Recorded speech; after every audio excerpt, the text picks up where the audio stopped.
नमस्कार मित्रों, मैं Ashish Singh team education India की ओर से आपके सामने पुनः उपस्थित हूं।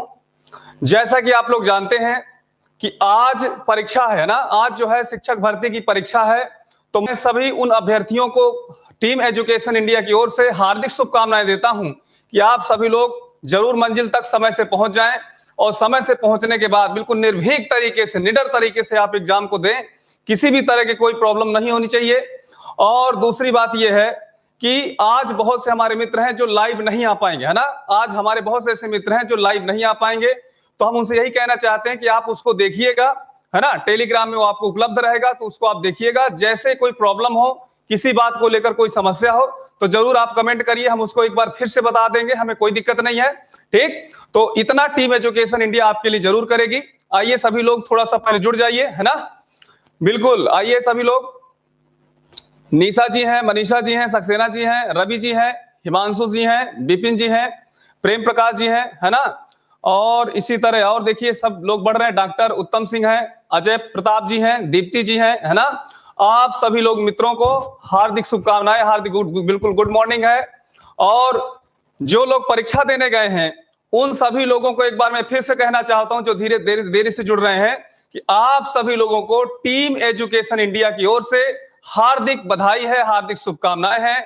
आप सभी लोग समय से पहले सुरक्षित तरीके से, और जो एग्जामिनेशन हॉल में प्रवेश के पहले जिन जिन डॉक्यूमेंट्स की आवश्यकता है उनका जरूर आप जेरॉक्स कॉपी करवा के अपने पास रखे रहें, जिससे वहां पर आपको प्रवेश में किसी तरह की कोई दिक्कत ना हो, है ना। नहीं तो फिर जब दिक्कत होती है तो उसका जो है मानसिक रूप से असर एग्जाम पर पड़ता है। हम कितना भी अच्छा करने का प्रयास करें, लेकिन मानसिक रूप से बहुत बड़ा असर पड़ता है। इसलिए आप सभी लोगों को एक बार फिर टीम एजुकेशन इंडिया की ओर से हार्दिक बधाई है, अभिनंदन है, शुभनंदन है। ठीक है, तो आप सभी लोग आइए, बिल्कुल गुड मॉर्निंग है आप सभी मित्रों को, बिल्कुल बिल्कुल नमस्कार है ना।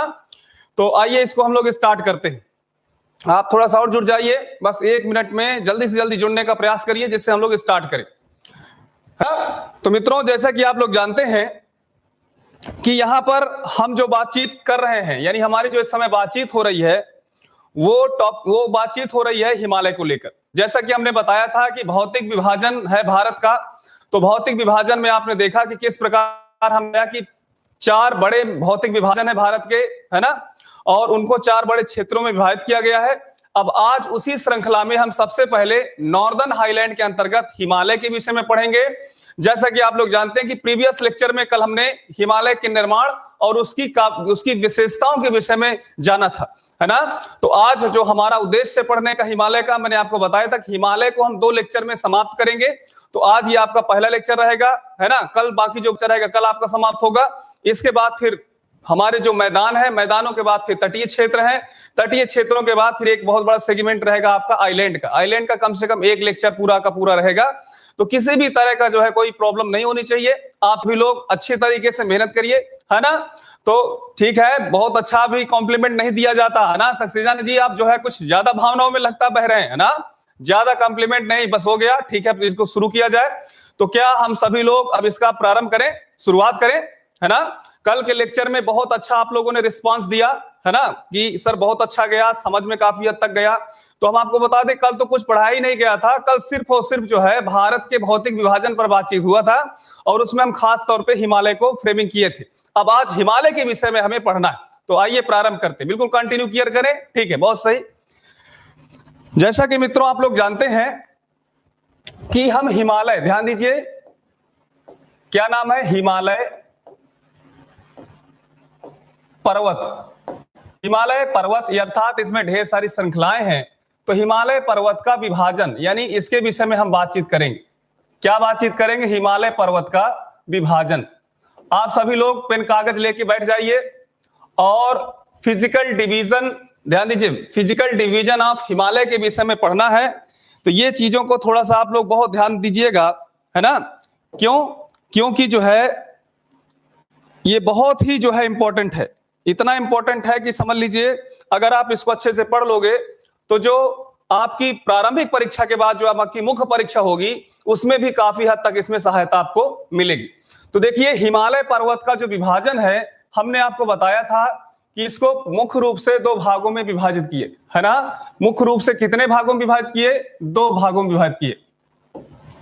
जैसा कि हम आपको कल पढ़ाए थे, तो उसी के आधार पर हम आपसे पूछना चाहते हैं कि कल हमने जो भौतिक विभाजन किया था, उस भौतिक विभाजन में खास तौर पे हिमालय को दो भागों में बांटे थे, एक संरचनात्मक विभाजन और दूसरा, मित्रों ध्यान दीजिए, एक संरचनात्मक विभाजन और दूसरा जो विभाजन था वो नदियों के प्रवाह के आधार पर विभाजन था, है ना। तो आइए इन दोनों के विषय में आज चर्चा करेंगे। ठीक, पहला क्या सा विभाजन है? संरचनात्मक विभाजन, है ना। संरचनात्मक जो आपका संरचनात्मक कौन सा विभाजन है मित्रों? संरचनात्मक विभाजन है। यहां पे आपको समझना है कि जो ये विभाजन है वो कौन सा है? संरचनात्मक है, संरचनात्मक विभाजन। और दूसरा कौन था? कल हमने जो बताया था आपको, ये पहला आपका स्ट्रक्चरल डिवीजन है और दूसरा ये है कि अपवाह तंत्र विभाजन, यानी नदियों का जो अपवाह होता है उसके आधार पर इसका विभाजन होता है ना। तो ध्यान दीजिएगा, ये दो भागों में हम करके इसको देखेंगे। तो आप सभी लोग अपना लिखते भी जाइएगा, है ना। सबसे पहले कौन सा? संरचनात्मक विभाजन, और दूसरा रहेगा अपवाह तंत्र के माध्यम से विभाजन। तो यहां पे ध्यान दीजिए सभी लोग। देखिए, जो संरचनात्मक विभाजन है इसको कल हमने आपको बताया था कि ट्रांस हिमालय, कौन सा हिमालय? ट्रांस हिमालय जिसे कहते हैं। दूसरा क्या था? सेकेंड नंबर पर था बृहद हिमालय, है ना। बृहद हिमालय यानी पार हिमालय है, इसको पार हिमालय भी कहते हैं। क्या कहते हैं? पार हिमालय। और दूसरा जो है आपका है ग्रेटर हिमालय, है ना। यहां पे ध्यान दीजिएगा, बहुत अच्छे से इसको समझिएगा। ट्रांस हिमालय को हम यहां पे बिल्कुल शॉर्ट फॉर्म में लिख सकते हैं ट्रांस हिमालय। इसी प्रकार मित्रों, जो बृहद हिमालय है इसको हम ग्रेटर हिमालय लिख सकते हैं ना। ये आपका पार हिमालय है, ये बृहद हिमालय है। तीसरे नंबर पर हमने आपको क्या लिखा है? यहां पर लघु हिमालय। थर्ड नंबर पर लघु हिमालय, यानी इसे क्या कहेंगे? लेसर हिमालय। मित्रों ध्यान दीजिएगा, सभी लोग नोट करते जाइएगा। और इसके बाद शिवालिक हिमालय। कौन सा? शिवालिक हिमालय। यहां पर आपको ध्यान देना है, शिवालिक हिमालय, ये आपका रहा शिवालिक हिमालय। और इसी प्रकार आपका नेक्स्ट नंबर है, उसका नाम है उत्तर पूर्वी हिमालय। कौन सा हिमालय है मित्रों? उत्तर पूर्वी हिमालय। इसको हम क्या कह सकते हैं? नॉर्थ ईस्ट हिमालय कह सकते हैं। यहां पर आपको समझना है कि ये चार प्रकार हमने यहाँ पे आपको जो है खासकर 5 प्रकार से बताए। कौन कौन से बताए? पहला हमने बताया ट्रांस हिमालय, दूसरा बृहद हिमालय, तीसरा लघु हिमालय, फिर इसके बाद शिवालिक हिमालय और इसके बाद उत्तर पूर्वी हिमालय, है ना। ये आपका संरचनात्मक विभाजन है। ये कैसा विभाजन है? याद रखिए, उत्तर से दक्षिण, यहां पर आपको ध्यान देना है। यानी जब आप उत्तर से दक्षिण की ओर आते हो तो सबसे उत्तर में आपको पहले ट्रांस हिमालय, फिर इसके बाद बृहद हिमालय, फिर लघु और शिवालिक, और इसी प्रकार आपका उत्तर पूर्वी हिमालय मिलेगा। तो ये कैसा है? उत्तर से दक्षिण क्रम में है ना। इसका जो क्रम कैसा है? उत्तर से दक्षिण क्रम में है, यहां पर आपको समझना है। इसी प्रकार मित्रों, जब हम यहां की बातचीत करते हैं तो सबसे पहले तो आप जानते हैं कि ये जो क्रम होगा वो कैसा होगा? पश्चिम से, ध्यान दीजिए, पश्चिम से पूर्व, यानी इसका जो विभाजन है वो कैसा है? पश्चिम से पूर्व है। यहां पर आपको समझना है कि पश्चिम से पूर्व के विषय में यहां पे हम बातचीत करेंगे। तो देखिए, संरचनात्मक में ये आपका रहा। और आइए अपवाह तंत्र विभाजन में पश्चिम से पूर्व दिशा में जब देखेंगे तो सबसे पहले तो देखिए हम इसमें रखना चाह रहे हैं कश्मीर, चाहे आप कश्मीर हिमालय कहिए या मित्रों आप कह सकते हो इसको और क्या कह सकते हो? जैसा कि कल हमने आपको बताया था, हम आपसे जानना चाहते हैं कि कश्मीर हिमालय को और भी क्या कह सकते हैं। आप तुरंत कमेंट करिए, है ना, है ना। तो जरूर जो है गुड मॉर्निंग है, बिल्कुल ठीक। तो इसमें देखिए कश्मीर हिमालय, आप सभी लोग जो है कमेंट करिए कश्मीर हिमालय, या इसी को मित्रों हम क्या कहते हैं? पंजाब हिमालय, पंजाब हिमालय है ना। ये कौन सा हिमालय होगा, कश्मीर हिमालय या पंजाब हिमालय, है ना। किसी ने कमेंट किया, बिल्कुल बिल्कुल, हाँ ठीक है। कृपा शंकर जी आपने पंजाब हिमालय कहा, वैशाली मलिक जो है आपने पंजाब हिमालय कहा, ठीक है। मनीषा जी, राम किशोर जी, बिल्कुल बिल्कुल। सालू जी हैं, है ना, मोहम्मद सलीम साहब हैं, ठीक है। धर्मेंद्र जी हैं, बिल्कुल पंजाब हिमालय। इसी तरह जो है पॉजिटिव कमेंट करते रहिए तो आप काफी हद तक इसमें समझ में आता है। जैसे दूसरा क्या है, दूसरा जो आपका रहेगा वो कौन सा रहेगा, आप जैसा कि जानते हैं कुमायूं हिमालय। कौन सा हिमालय, कुमायूं हिमालय, है ना। ये आपका कुमायूं हिमालय। इसके बाद तीसरा कौन सा रहेगा मित्रों, आप बताइए, हम आपसे जानना चाहते हैं कि तीसरा कौन सा रहेगा। तब तक हम लिख रहे हैं, आप सभी लोग कमेंट करिए। पहला हमने कश्मीर हिमालय बताया, दूसरा हमने कुमायूं हिमालय बताया, तीसरा कौन सा रहेगा, नेपाल हिमालय। कौन सा हिमालय, नेपाल हिमालय, है ना। आप सभी लोग कमेंट करते रहा करिए, जैसे हम कोई चीज आगे बढ़ाएं, अगर आपको जानकारी तुरंत उसको कमेंट करिए। और इसके बाद चौथे नंबर पर, तब तक हम देख लेते हैं कौन कौन से लोगों ने लिखा नेपाल। बिल्कुल बिल्कुल, बहुत सही, है ना, सब लोग सही जा रहे हो, है ना। सौरभ जी हैं, विवेक जी हैं, बिल्कुल, सालवी जी हैं, रेणु जी हैं, है ना, हाँ, सुमन जी हैं, सक्सेना जी, सब लोग बहुत अच्छा जा रहे हो, ठीक। अब तब तक हम जो है लास्ट वाला लिख रहे हैं, बताइए हम इसमें कौन सा होगा चौथा। तो ये हमने तो लिख दिया असम हिमालय, आप तब तो लोग अपना कमेंट कर सकते हो, है ना। तो कुल मिला के जैसा कि आप जान रहे हैं कि हिमालय का जो विभाजन है हमने दो भागों में यहां डिवाइड किया। पहले भाग में संरचनात्मक दृष्टि से और दूसरे भाग में हमने इसमें आपको बताया अपवाह तंत्र विभाजन की दृष्टि से। ये मित्रों उत्तर से दक्षिण की ओर है और ये आपका वेस्ट टू ईस्ट है, अर्थात पश्चिम से पूर्व की ओर है ना। तो यहां पे आपको समझना है। इसी प्रकार थोड़ा सा आइए इसमें हम और बातचीत कर लेते हैं। एक छोटी सी बातचीत है यहाँ पे कि जैसे ये जो ट्रांस हिमालय और बृहद हिमालय है, इसके बीच में कल हमने आपको बताया था ITSZ। आज इसके विषय में व्याख्या होगी, बहुत अच्छे से हम व्याख्या करेंगे। और ये ट्रांस हिमालय और बृहद हिमालय के बीच में स्थित अलग करने वाली संरचना है ITSZ। ये क्या रहेगा आपका MCT। मित्रों बिल्कुल कमेंट करते जाइए। हम आपसे जानना चाहते हैं कि जो ग्रेटर हिमालय लघु हिमालय के बीच में अलग करने वाली संरचना है मेन सेंट्रल थ्रस्ट, तो अगला कौन सा होगा। क्या लघु हिमालय और शिवालिक हिमालय के बीच में कौन सा हो सकता है। आप सभी लोग तब तक जवाब दीजिए, हम आपके जवाब की प्रतीक्षा करेंगे। लेकिन यहाँ पे हम लिखे दे रहे हैं MBF। क्या ये सही है, क्या सभी लोग इसको कमेंट कर रहे हैं। MBF बिल्कुल सही है, धर्मेंद्र जी बिल्कुल, रामकिशन जी बिल्कुल, सब सही है। और अगला भी हम आपसे जानना चाहते हैं कि ये कौन सा हो सकता है, तो हम लिखे दे रहे हैं, आप लोग भी कमेंट अपना कर सकते हो, HFF, है ना। HFF इसका मतलब ये है कि ये शिवालिक हिमालय और नॉर्थ ईस्ट हिमालय के मध्य में स्थित है, ठीक। मित्रों जैसे कि आप लोग कमेंट कर रहे हो, इन कमेंट्स के आधार पर मैं ये कह सकता हूं कि आप काफी अच्छा जो है इस समय वीडियो को देख रहे हो, लाइव देख रहे हो, उसको लगता है कई बार देख रहे हो, तभी आपको जो है क्लियर है, तुरंत आप उसका जवाब देते हो। और टीम एजुकेशन इंडिया, मित्रों ध्यान दीजिए, चाहे हम हो, चाहे हमारे शेखर सर हो, एनके सर हो, जो भी हमारी टीम है, यही चाहती है कि कम से कम जैसे पढ़ाया जाए आप बिल्कुल रिस्पांस दीजिए। जहां सुझाव की आवश्यकता आप बिल्कुल सुझाव दीजिए, सुझाव बिल्कुल आपका सिरोधार्य है ना, बिल्कुल हम जो है उसको करेंगे, क्योंकि देखिए हमें आप ही के लिए तो करना है, हमारे लिए आप लोग करेंगे और हम आपके लिए करेंगे, है ना। तो और दूसरी बात यह है कि बिल्कुल जैसे ही जो है कमेंट मांगा जाए तुरंत उंगलियां अपना चलाना शुरू कर दीजिए। हमें तो पता है कि आप हमारे ऐसे प्रिय विद्यार्थियों हो, मित्रों हो, कि जो है किताब लेके भी बैठते हो कि सर जी हिमालय पढ़ा रहे, चलो किताब लेके बैठते हैं, अगर कोई दिक्कत होगी तुरंत उसको सुझाव दिया जाएगा। अच्छी बात है, बहुत अच्छी बात है ना। हम यही चाहते हैं, हम आपके जो है मेहनत की सैल्यूट करते हैं, कद्र करते हैं। आप टेंशन न लीजिए, बस ये है कि लगे रहिए, है ना। तो आइए शुरुआत करते हैं बिना देरी किए हुए। ये आपका रहा। अब इसमें जब हम खास तौर पे बातचीत करेंगे तो इसमें क्या बातचीत कर रहे हैं, जैसे कि देखिए जो आपका कश्मीर हिमालय, चूंकि जगह का अभाव होने के कारण इसको हम जो है जगह का अभाव होने के कारण इसको थोड़ा सा हम यहां से हटाएंगे और यहीं पर इन सब चीजों को यहां पे हम रखेंगे, है ना। तो टेंशन ना लीजिएगा। तो जैसे कश्मीर हिमालय है, ये कश्मीर हिमालय जो स्थित है वो बताइए किन नदियों के तट पर स्थित है, यानी किन नदियों के बीच में आपका कश्मीर या पंजाब हिमालय स्थित है। आप सभी लोगों से हम जो है आशा करते हैं कि आप जरूर बताओगे इसको। कौन सी दो नदियां हैं जो कश्मीर हिमालय, यानी कौन सी दो नदियां हैं जिनके मध्य में कश्मीर हिमालय स्थित है।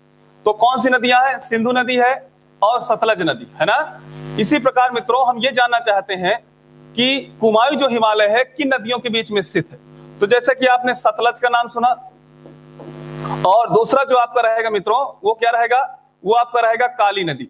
इसको भी हम आपसे चाहते हैं। आइए देख लेते हैं कितने लोगों ने जवाब दिया। हाँ, सतलज सिंधु और सतलज, सिंधु और सतलज, ठीक है, बहुत सही, वेरी गुड, बहुत सही। सिंधु नदी को ही हम इंडस रिवर कहते हैं या हिंद नदी कहते हैं ना, बिल्कुल सही, आप लोग जानते हैं। दूसरे नंबर पे सभी लोग जो है कमेंट करिए सतलज और काली। तीसरे नंबर पर हम लिख रहे हैं, तब तक आप जवाब, आपसे जवाब की प्रतीक्षा है। ये काली नदी है और इसके बाद जो है, और इसके बाद ये क्या है, तीस्ता नदी। तीस्ता नदी जैसे आप जानते हो कि ये सिक्किम से होकर सीधे आगे बहती है, और सिक्किम से होकर जब आगे बहती है तो इसका जो अपवहन है वो पश्चिम बंगाल से होकर जाता है।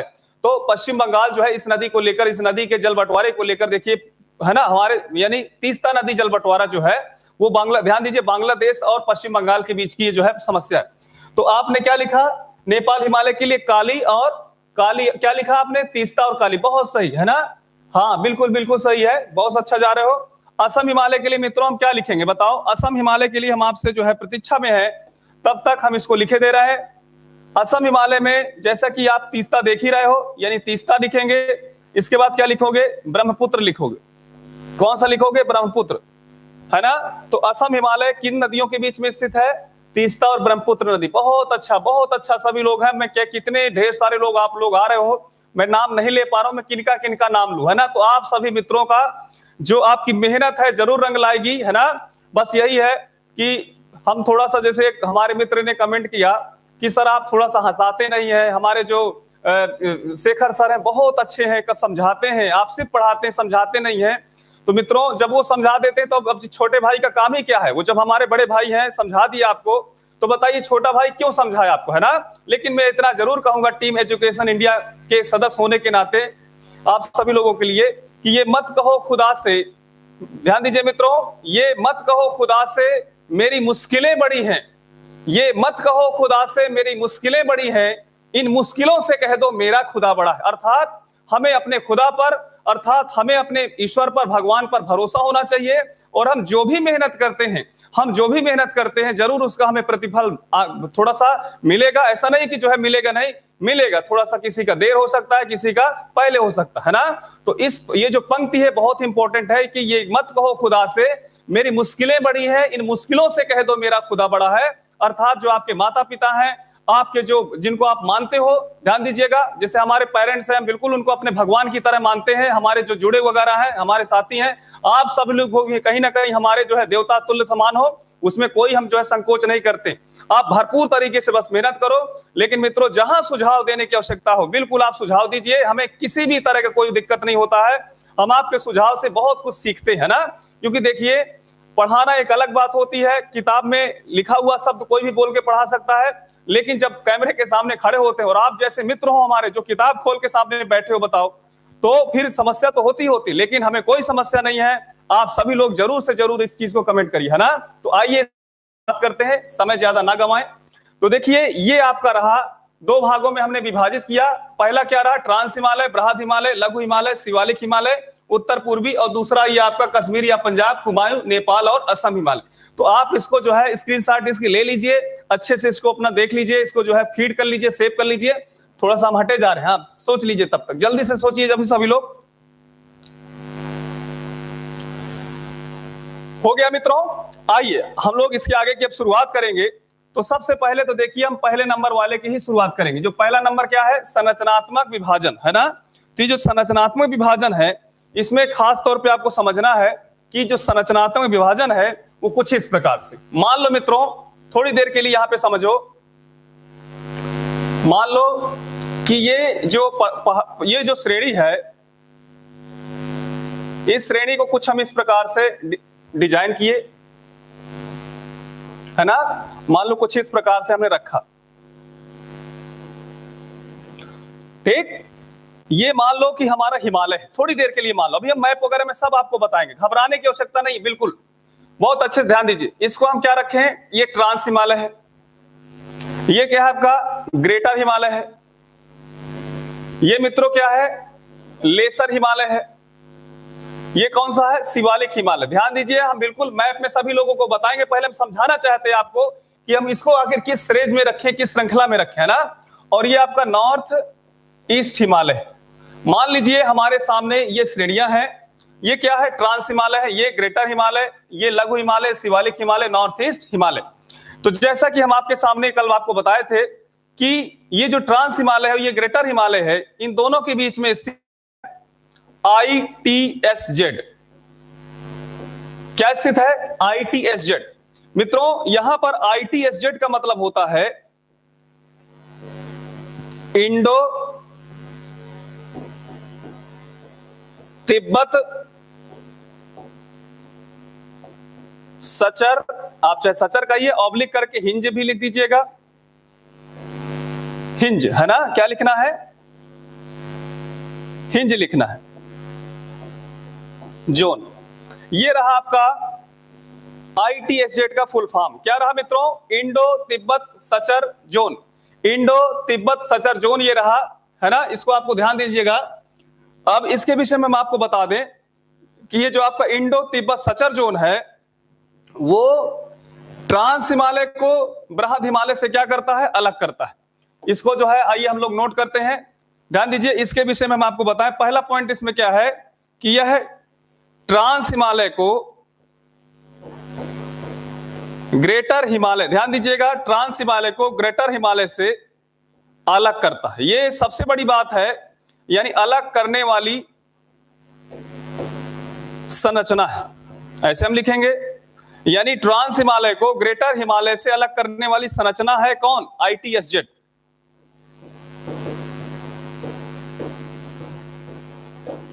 इसको अपना नोट करते चलिएगा। इंडो तिब्बत सचर जोन जो ट्रांस हिमालय और बृहद हिमालय के मध्य में स्थित है, और ट्रांस हिमालय को बृहद हिमालय से अलग करने वाली ये संरचना है।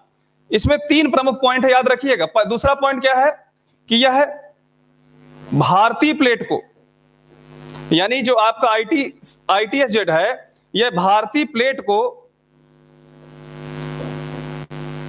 यूरेशियन प्लेट, कौन सी प्लेट समझिएगा ध्यान से, जो ITSZ है वो ट्रांस हिमालय को बृहद हिमालय से अलग करने वाली संरचना, लेकिन यह भारतीय प्लेट को यूरेशियन प्लेट से क्या है मित्रों? जोड़ने वाली संरचना है। यानी एक तो आप देख रहे हैं कि अलग करती है, लेकिन ये जो हमारी भारतीय प्लेट है, जब हम कल आपको बताए थे, है ना, बताए थे ना ऐसे कुछ करके कि ये जो भारतीय प्लेट है और ये जो आपकी प्लेट है आपका यूरेशियन प्लेट है, तो जब दोनों आपस में टकराती हैं, तो वही मैं कह रहा हूं कि जब दोनों आपस में मिल जाती है तो ये मिलने का काम होता है ना। ये किसको मिलाता है? भारतीय प्लेट को यूरेशियन प्लेट से जोड़ता है ना, जोड़ने का कार्य करता है। और तीसरा जो पॉइंट है इसमें आपको समझना है कि ITSZ से ही इंडस, ध्यान दीजिए, इंडस का मतलब होता है सिंधु, है ना, इंडस रिवर, और ब्रह्मपुत्र, है ना, ब्रह्मपुत्र जो रिवर है ये निकलती। यहां पे ध्यान दीजिएगा, सभी लोग नोट करिएगा कि ITSZ पहले तो है क्या, तो मैं आपको बता दूं, ट्रांस हिमालय ITSZ है इंडो तिब्बत सचर जोन, और इसमें 3 पॉइंट्स हैं। आपको याद रखना है कि ये ट्रांस हिमालय और बृहद हिमालय को अलग करती है, ये भारतीय प्लेट और यूरेशियन प्लेट को जोड़ने का काम करती है, और ITSZ से होकर इंडस रिवर और ब्रह्मपुत्र नदी, जिसे मित्रों तिब्बत में सांगपो नदी के नाम से जाना जाता है। किस नदी के नाम से जाना जाता है? सांगपो नदी के नाम से जाना जाता है। ये आपका इसमें से होती है ना। तो ये आपका क्या रहा? ITSZ। सबको समझ में आ गया? सभी लोग इसकी जो है स्क्रीनशॉट ले लीजिए, है ना। फिर ये बाद में ना हो कि सर इसको हम लिख नहीं पाए हैं, आपने मिटा दिया। हम मिटाएंगे, बिल्कुल है ही नहीं। आप इसकी शॉर्ट स्क्रीन पूरी तरह से ले लीजिए, है ना। आगे बढ़े, बिल्कुल। Good morning. अब ध्यान दीजिए सभी लोग, है ना। अब गुड मॉर्निंग ठीक है, अच्छी बात है, लास्ट में थोड़ा सा रूबरू हो लिया जाएगा। अब इसके बाद जब हम आगे बढ़ते हैं, इसको हम हटा रहे हैं, अब जो है यहाँ पे मिटाना ही पड़ेगा। अगले पेज पे हम ना बढ़ के इसको हम मिटा दे रहे हैं, क्योंकि जरूरी है यहीं पर आपको समझाना, है ना। अब जैसा कि आप जानते हैं कि दूसरे नंबर पर ये जो आपका है, ये सेकंड नंबर पर क्या है? सेकंड नंबर पर है आपका MCT। मित्रों आप सभी लोग हमको बताइए कि MCT का मतलब क्या है? What is the means of MCT? MCT को सभी लोग कमेंट करिए, जल्द से जल्द कमेंट करिए, MCT का मतलब क्या है? सभी लोग बताइए, नहीं तो फिर हम तो बता ही रहे हैं। सभी लोग, आप लोग सभी लोग बताइए कि MCT का मतलब क्या है ना मित्रों, ध्यान दीजिए, एमसीटी का यहां पर मतलब है मेन सेंट्रल थ्रस्ट। आप सभी लोग ध्यान दीजिए, एमसीटी का मतलब क्या है, मेन सेंट्रल थ्रस्ट। और इसको मैं आपको बता दूं, यह ग्रेटर हिमालय, ध्यान दीजिए, यह ग्रेटर हिमालय और लोअर हिमालय, ये क्या है, जीएच का मतलब होता है ग्रेटर हिमालय, एलएच का मतलब लेसर हिमालय या लोअर हिमालय। ग्रेटर हिमालय और लोअर हिमालय के मध्य स्थित संरचना है। मित्रों ध्यान दीजिए, यह ग्रेटर हिमालय तथा लोअर हिमालय के मध्य स्थित संरचना है। कितने लोगों ने लिखा, मेन सेंट्रल थ्रस्ट, मिडिल और लेसर हिमालय, है ना, ऐसा आपने लिखा, बिल्कुल मेन सेंट्रल थ्रस्ट आपका सही है। आइए थोड़ा इसके विषय में ज्यादा हमें जानकारी रखना है, तो यहाँ पे हम देखते हैं, ये जो आपका एमसीटी है, इसके विषय में हम आपको बता दें, इसका मतलब होता है मेन सेंट्रल थ्रस्ट, है ना, यहाँ पे आपको समझना मेन सेंट्रल थ्रस्ट है। और इसमें पॉइंट वाइज अगर हम बातचीत करें तो पहला पॉइंट ये है कि यह ग्रेटर हिमालय और लेसर हिमालय के मध्य स्थित है ना, अपना जो है देखिएगा, ये किसके किसके बीच में स्थित है, ग्रेटर हिमालय और लोअर हिमालय के मध्य में स्थित। दूसरी बात यह है कि जो आपका एमसीटी है, एमसीटी को ही कश्मीर घाटी कहते हैं। क्या कहते हैं मित्रों, कश्मीर घाटी कहते हैं। यानी आपको समझना है कि जो आपका एमसीटी है, इसी को क्या कहते हैं, कश्मीर घाटी। कौन सी घाटी मित्रों, कश्मीर घाटी। जैसा कि आप लोग जानते हैं कि कश्मीर घाटी, ध्यान दीजिए कौन सी घाटी है, कश्मीर घाटी, इसको आप याद रखिएगा, कश्मीर घाटी। अब इसके विषय में हम आपको बता रहे हैं पूरी तरह से। जब कश्मीर घाटी के विषय में आप चर्चा करते हैं तो देखिए, एक नदी है झेलम नदी, ये जरूर सामने आ जाती है। तो ध्यान दीजिए, झेलम नदी जो है वो कश्मीर घाटी में जब इंटर करती है तो कहां से इंटर करती है, ध्यान दीजिए मित्रों, कश्मीर घाटी के विषय में आपको समझना है कि झेलम नदी जब कश्मीर घाटी में इंटर करती है तो अनंतनाग, है ना, क्या नाम है, अनंतनाग जो है एक जिला है, कहां पर, जम्मू कश्मीर में, अनंत, इसको फिर से एक बार देख लीजिए, अनंतनाग को, है ना, कौन सा जिला है आपका, है अनंतनाग। ये जो आपका है जिला है अनंतनाग जिला, ये जम्मू कश्मीर में स्थित है। तो ध्यान दीजिए, झेलम नदी अनंतनाग जिले में प्रवेश करती है, अनंतनाग जिले से प्रवेश करती है, और ये जब आगे बढ़ती है तो श्रीनगर मिलता है। क्या मिलता है, श्रीनगर मिलेगा। श्रीनगर मिलने के बाद फिर बुलर झील मिलेगी। कौन सी झील, बुलर झील।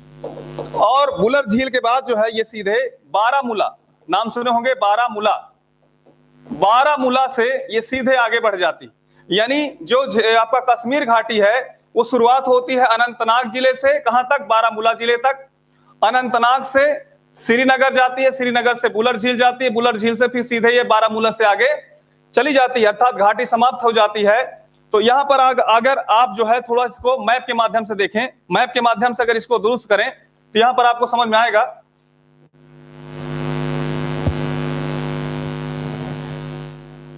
जैसे कि आप जानते हैं, मान लो थोड़ी देर के लिए कि अभी थोड़ी देर के लिए मान लो कि लद्दाख और कश्मीर एक है ना। तो अगर उस स्थिति में बातचीत करेंगे तो देखिए, आपका लद्दाख क्षेत्र हो गया और ये क्या आपका हो गया, जम्मू एंड कश्मीर हो गया। तो थोड़ी देर के लिए हम ये कह रहे हैं, थोड़ी देर के लिए, कि जम्मू कश्मीर और लद्दाख को आप एक मान लीजिए, है ना, फिर हम आपको जो है बताएंगे। तो यहां से देखिए एक नदी आ रही है, और वो नदी जब ऐसे आती है तो यहां पर अनंतनाग है, अनंतनाग जिला है।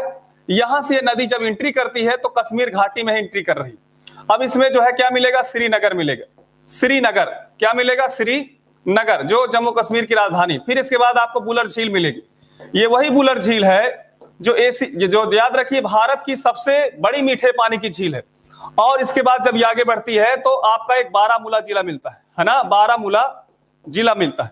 तो कुल मिला के ये आपको समझना है कि कश्मीर घाटी की जो स्थिति है वो अनंतनाग से बारामूला के बीच में है। और श्रीनगर और बुलर झील के विषय में हम आपको बता दें कि श्रीनगर राजधानी है है ना। अशोक जो सम्राट था उसने श्रीनगर की स्थापना की। और बुलर झील, ध्यान दीजिए, एशिया, मैं एशिया का नाम भी ले रहा हूं, भारत के साथ साथ एशिया की भी सबसे बड़ी ये मीठे पानी की झील है। कौन सी? बुलर झील है, आपको याद रखना है। अब इसमें देखिए, अगर आप पिछले टॉपिक पे यहां पे आए बातचीत करें तो चौथे टॉपिक पे क्या रहेगा कि जब झेलम नदी, ध्यान दीजिए, झेलम नदी कश्मीर घाटी में प्रवेश करती है तो अपने साथ, ध्यान दीजिए, हिमानी अवसादों को लाके निक्षेपित करती। मैं फिर से कह रहा हूं कि जो झेलम नदी है मित्रों, वो अनंतनाग जिले में जैसे ही घाटी पर प्रवेश करेगी तो ढेर सारा जो हिमानी या हिमनद जो अवसाद है उनको लेकर यहां पर डिपॉजिट करेगी, उसका संग्रह करेगी। और ये जो डिपॉजिट होता है, ध्यान दीजिएगा, ये केसर उत्पादन के लिए, किसके उत्पादन के लिए? केसर उत्पादन के लिए जाना जाता है। यानी केसर, मैं आपको बता दूं, केसर का सबसे बड़ा जो अंतरराष्ट्रीय व्यापार होता है, केसर का उत्पादन के क्षेत्र के लिए जो मशहूर है वो कश्मीर घाटी है। और केसर उत्पादन का जो केंद्र है, ध्यान दीजिएगा, केसर उत्पादन का मित्रों जो केंद्र है वो जम्मू कश्मीर की राजधानी क्या है? श्रीनगर है। क्या है? श्रीनगर है। तो ये जो आपका हिमानी, हमने आपको बताया ना कि जो झेलम नदी है वो हिमानी चीजों को, अवसादों को लाके जब जमा करती है तो उसी को जो है करेवा कहते हैं। क्या कहते हैं? करेवा। करेवा किसे कहते हैं? हिमानी, ये जो हिमनद अवसाद है उसी को यहाँ पे क्या कहें? करेवा कहेंगे। और वो हिमनद अवसाद किसके लिए फेमस है? केसर के लिए फेमस है। किसके लिए फेमस है? केसर के लिए फेमस है।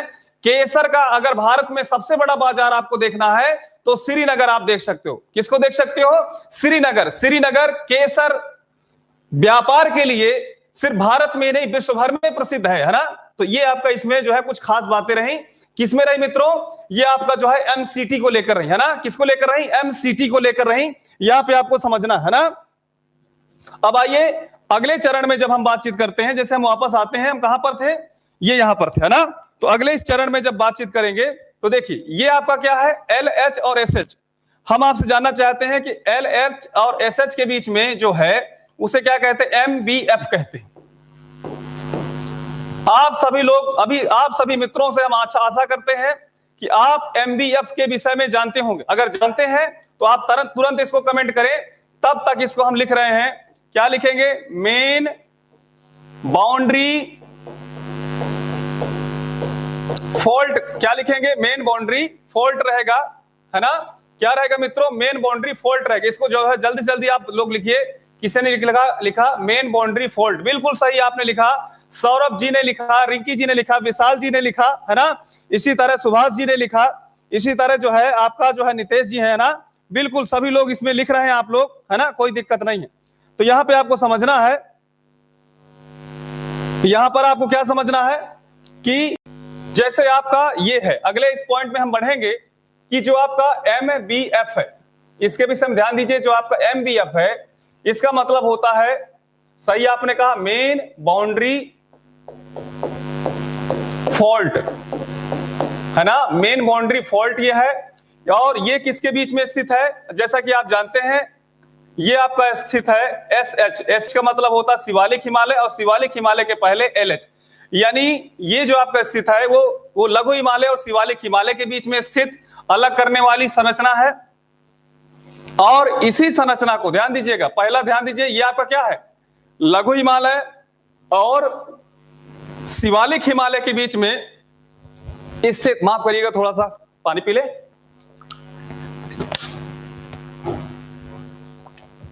मेन बाउंड्री फॉल्ट, जैसा कि आप जानते हैं मेन बाउंड्री फॉल्ट ये लघु हिमालय और शिवालिक हिमालय के बीच में अलग करने वाली संरचना है। दूसरे पॉइंट में मित्रों हम देखेंगे तो दूसरे पॉइंट में इसमें क्या है कि जो मेन बाउंड्री फॉल्ट है, इसी मेन बाउंड्री फॉल्ट को ही उत्तराखंड में, कहां पर ध्यान दीजिए मित्रों? उत्तराखंड में। उत्तराखंड में इसे क्या कहते हैं? उत्तराखंड में इसे दून के नाम से जानते हैं। किसे जानते हैं? उत्तराखंड में मेन बाउंड्री फॉल्ट को दून के नाम से जानते हैं। और इसी प्रकार मित्रों जैसा कि आप जानते हैं कि जम्मू एंड कश्मीर में इसे क्या कहें? जम्मू एंड कश्मीर में इसे ऊधमपुर, ध्यान दीजिए, ऊधमपुर, यानी दून घाटी का नाम सुने होंगे, इसे दून घाटी के नाम से जानेंगे। कहां पर जानेंगे? उत्तराखंड में जानेंगे।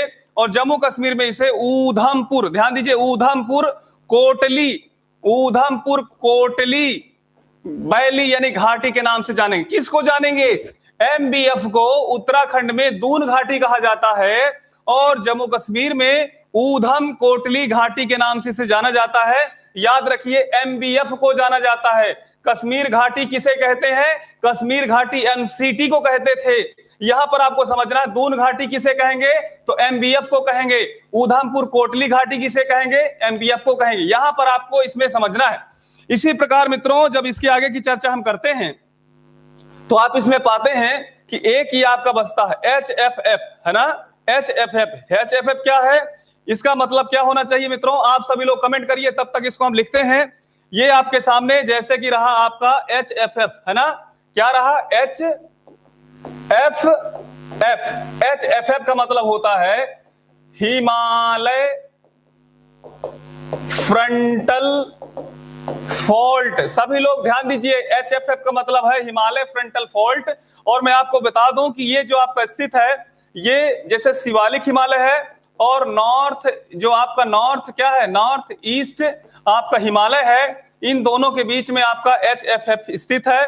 और ये जो आपका HFF है, इसके विषय में जानना है कि जैसे मान लो ये पहाड़ है और पहाड़ के बाद ये आपका मैदान है, तो यहां से जो नदियां निकलती हैं वो शिवालिक हिमालय से निकली हुई नदियां जो है ये नॉर्थ ईस्ट जो है गिरिपदी क्षेत्र में, यानी जो आपका गिरिपदी क्षेत्र है या गिरिपदी जो क्षेत्र होता है, गिरिपदी क्षेत्र किसे कहते हैं? जैसे कोई पहाड़ हो, यहाँ पे आपको समझना है, एक ऐसी स्थिति कि पहले पहाड़ हो, इसके बाद क्या हो, पठार हो, है ना? इसके बाद या तो फिर मैदान हो या तो फिर समंदर हो। यहाँ पे आपको समझना है।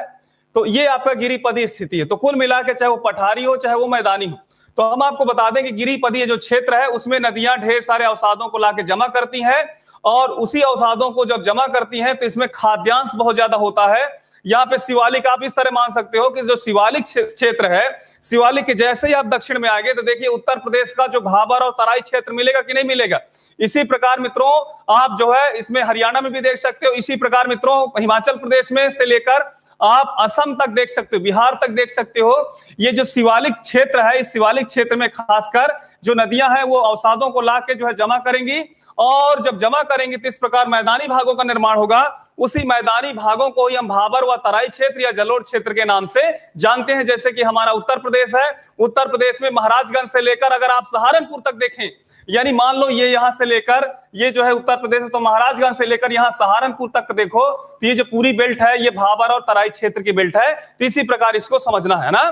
तो ये हम आपके सामने चीजों को रखे हैं, इसमें किसी तरह की कोई प्रॉब्लम नहीं होनी चाहिए। जैसा कि आप लोग जानते हैं मित्रों, जैसा कि आप लोग जानते हैं कि अब हमारा जो टॉपिक है वो टॉपिक है, ध्यान दीजिए, क्या रहेगा? पर्वत श्रृंखला। ध्यान दीजिए, ये पर्वत श्रेणियों के विषय में रहेगा। किसके विषय में रहेगा? पर्वत श्रेणियों के विषय में।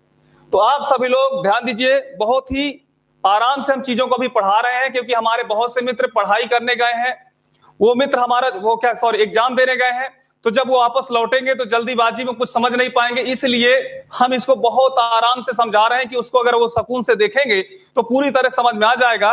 और मैं आपको पूरी तरह से बता दूं कि आज परीक्षा दे के आएंगे और 9 तारीख से या 10 तारीख से पूरी तरह से टीम एजुकेशन इंडिया एक और अच्छी एनर्जी के साथ लगेगी। एनर्जी में कोई दिक्कत नहीं है ना। आप लोग इतना ऊर्जावान कर देते हो कि हम लोग कभी जो है लेथर्जिक दिखते ही नहीं है ना। तो 100 की सीधी बात, हम सुबह से लेकर शाम तक आप लोगों के लिए जरूर उपलब्ध रहेंगे, है ना। तो यहां पर आपको समझना है कि पर्वत श्रेणी के विषय में हम समझेंगे। तो आप बताइए कि हम सबसे पहले जैसे ट्रांस हिमालय के विषय में बातचीत करेंगे। किसके विषय में मित्रों बातचीत करेंगे? ट्रांस हिमालय की। आइए इस यहां से हम लोग स्टार्ट करते हैं। तो देखिए ये जो श्रेणियां हैं, एक तो ये है कि जैसे किताबों में अगर आप पढ़ते होंगे तो हमें यही नहीं समझ में आता है कि आखिर जैसे मान लो हम आपके सामने ये 4 श्रेणियां रखी। पहली श्रेणी हमने पीर पंजाल रखा, दूसरा श्रेणी हम आपके सामने नाग टिब्बा रखा, तीसरा श्रेणी हमने धौलाधर को रखा, चौथा श्रेणी हमने आपको रखा महाभारत श्रेणी। अब देखिए श्रेणी है, हिमालय की श्रेणी है। हम ये नहीं कहते कि सिर्फ 4 ही है, बहुत ज्यादा श्रेणी है। लेकिन मैं आपको एक फर्क बताना चाहता हूं कि जब आप किताब को पढ़ते हैं तो सभी एक हेडिंग पे वो लगा के पूरी श्रेणियों को लिख देता है। सिर्फ हिमालय की नहीं, दक्षिण की भी श्रेणियों को जो है या प्रायद्वीपीय भारत की श्रेणियों को भी रख देगा।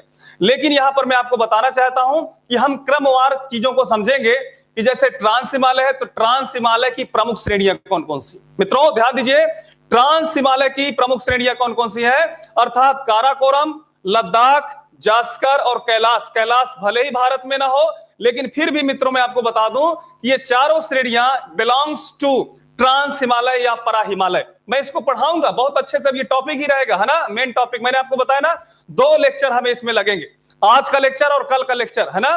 फिर इसके बाद जैसे आपने दूसरे नंबर पे नंगा पर्वत का नाम सुनो मित्रों, नंगा पर्वत, केदारनाथ, बद्रीनाथ, नाम सुनिएगा ध्यान से, केदारनाथ, बद्रीनाथ, नंगा पर्वत, केदारनाथ, बद्रीनाथ, नंदा देवी। मित्रों ध्यान दीजिए, नंदा देवी। नंदा देवी के बाद गुरु मंधाता। मैं आपको बता दूं कि जो नंगा पर्वत है वो कश्मीर क्षेत्र में है, इसी प्रकार केदारनाथ, बद्रीनाथ और नंदा देवी ये उत्तराखंड से संबंधित है। गुरु मंधाता का नाम सुनोगे, गुरु मंधाता मित्रों ये आपका चीन यानी चीन के तिब्बत क्षेत्र में, ये कैलाश मानसरोवर के क्षेत्र में स्थित है, जो काफी हद तक, ध्यान दीजिए, जो काफी हद तक नेपाल से भी जुड़ा हुआ है। तो गुरु मंधाता का जो मेन स्थिति है, लोकेशन है, वो आपका जो है तिब्बत क्षेत्र है। कौन सा है? तिब्बत क्षेत्र है। ये बहुत ही इंपॉर्टेंट है, थोड़ा इसके विषय में जानिएगा, क्योंकि एग्जाम में काफी हद तक ये सब चीजें पूछे जाते रहते हैं ना। गुरु मंधाता हमने आपको नाम बताया। इसके बाद देखिए, इसके बाद मित्रों अगर आप ध्यान दीजिए तो आगे बढ़ेंगे तो जैसे अन्नपूर्णा का नाम सुने होंगे, अन्नपूर्णा, मानाशूला का नाम सुने होंगे, है ना। गौरी शंकर का मित्रों आपने नाम सुना होगा, अन्नपूर्णा, गौरी शंकर। इसी तरह मानाशूला का नाम सुना होगा। माउंट एवरेस्ट, जिसे मित्रों नेपाली भाषा में सागरमाथा कहते हैं, नेपाली भाषा में सागरमाथा कहते हैं, यानी इसको हिंदी में शिखर का द्वार कहते हैं। तिब्बती भाषा में इसे चोमोलुंगमा कहते हैं। मित्रों ध्यान दीजिए, चोमोलुंगमा, तिब्बती भाषा में इसे चोमोलुंगमा कहेंगे, अर्थात शिखर की रानी कहेंगे इसको, है ना। जैसे हमारे देश में रामचंद्र गुहा बड़े इतिहासकार माने जाते हैं, है ना, इतिहासकार हैं जिनकी किताबों को पढ़कर आप सभी लोग मेंस देते हो, आप अपना ऑप्शनल सब्जेक्ट बनाते हो। उसी प्रकार एक विद्यार्थी, ध्यान दीजिए मित्रों, इसी प्रकार नेपाल के भी एक बहुत बड़े इतिहासकार हैं, उनका नाम है यानी राम बाबू आचार्य। क्या नाम है उनका? महान इतिहासकार, महान नेपाली इतिहासकार राम बाबू आचार्य, जिन्होंने याद रखिएगा नेपाल के यानी माउंट एवरेस्ट के विषय में उन्होंने क्या कहा? माउंट एवरेस्ट के विषय में इन्होंने खास तौर पे कहा, क्या कहा इन्होंने माउंट एवरेस्ट के विषय में? इन्होंने कहा कि इसे आकाश का भाला कहते हैं। यानी जो भाला होता है, जैसे मान लो यही भाला है, ये आकाश का भाला है, जैसे ऐसे निकला हुआ है तो ये आकाश को टच कर रहा है, तो उन्होंने क्या कहा कि इसे आकाश का भाला। 1930 ईस्वी में उन्होंने कहा। नेपाली इतिहासकार ध्यान दीजिए राम बाबू आचार्य जी ने इसको आकाश का भाला कहा। यहां पर आपको समझना है। इसी तरह संस्कृत भाषा में, ध्यान दीजिए मित्रों, संस्कृत भाषा में माउंट एवरेस्ट को हम देवगिरी के नाम से जानते हैं। तो ये लीजिए, इतने नाम भी आपके सामने हो गए। तो मैं आपको इसी के आगे जब कंचनजंगा के विषय में बातचीत करते, कंचनजंगा और नामचा पर्वत, तो ये जो हमने अन्नपूर्णा, गौरी शंकर, माउंट एवरेस्ट, ये सब नाम लिए, ये नेपाल में है। इसी प्रकार मित्रों ध्यान दीजिए, जो कंचनजंगा की स्थिति है वो सिक्किम में है, और नामचा बर्वा आपका अरुणाचल प्रदेश। मैं आपको सिर्फ ये बताना चाहता हूं कि मैं जब आपको कल पढ़ाऊंगा तो जो ट्रांस हिमालय उसकी जो श्रेणियां हैं वो अलग रहेंगी, बृहद हिमालय की जो श्रेणियां हैं ये मैं बिल्कुल बताया, नंगा पर्वत से लेकर नामचा पर्वत तक।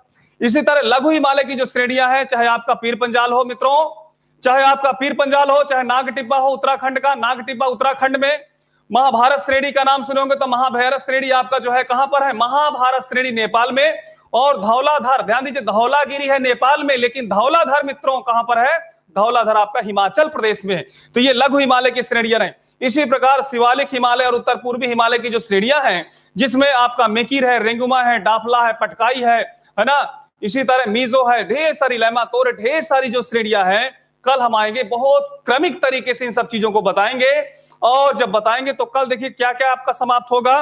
कल मित्रों हम श्रेणियों को समाप्त करेंगे, घाटियों को समाप्त करेंगे, चाहे कश्मीर घाटी हो, चाहे नुब्रा घाटी हो, चाहे लाहौल स्फीत घाटी हो, चाहे कांगड़ा घाटी हो, चाहे पिन घाटी हो, फूलों की घाटी हो, चाहे नेलांग घाटी हो, चाहे सेलांग घाटी हो, है ना, चाहे मरखा घाटी हो, चाहे जो भी घाटी हो। यहां पर जो इंपॉर्टेंट घाटियां इनके विषय में बातचीत करेंगे। और मित्रों मैं आपको बता दूं कि इसके बाद आपके ग्लेशियर्स रहेंगे। क्या रहेंगे? ग्लेशियर रहेंगे। और जो ग्लेशियर रहेंगे तो ग्लेशियर के बाद फिर हम आपको दर्रों को बताएंगे। तो इस प्रकार कल ज्यादातर चीजें आपकी पूरी तरह से हिमालय को हम समाप्त करने का प्रयास करेंगे। और हम ये चाहते हैं कि आप सभी लोग बहुत विधिवत तरीके से पढ़िए, नोट्स बनाइए। हमारी तरफ से लेक्चर भी आपको लाइव भी है, टेलीग्राम पे भी है, पीडीएफ में हम अपने चीजों को भी, अपने नोट्स को भी प्रोवाइड आपको करवा देंगे। मैप के माध्यम से कल पूरी तरह से, आज क्योंकि मैप की उतनी आवश्यकता नहीं पड़ी, तो कल आपके सामने मैप के हाजिर होंगे। तो है ना, तो कल और भी पूरी तरह समझ में आएगा। आज यहीं तक मित्रों, है ना। कैसा आपको लगा जरूर इस चीज को कमेंट करिए। कोई सुझाव हो, कोई वो चीजें हो, तो टीम एजुकेशन इंडिया के सभी सदस्य, चाहे हम हो चाहे टेक्निकल टीम हो, ध्यान दीजिए टेक्निकल टीम भी हमारे लिए बिल्कुल लगी रहती है कि आशीष सर आप लोग ऐसा और थोड़ा अच्छा करो, क्योंकि देखिए टेक्निकल चीजों का अभाव है हमारे जो हमारी टेक्निकल नॉलेज है हमारे सामने थोड़ा सा कम हमें जानकारी रहती है ना। तो ये सब चीजें ठीक है। आज यहीं तक। जय हिंद, जय भारत।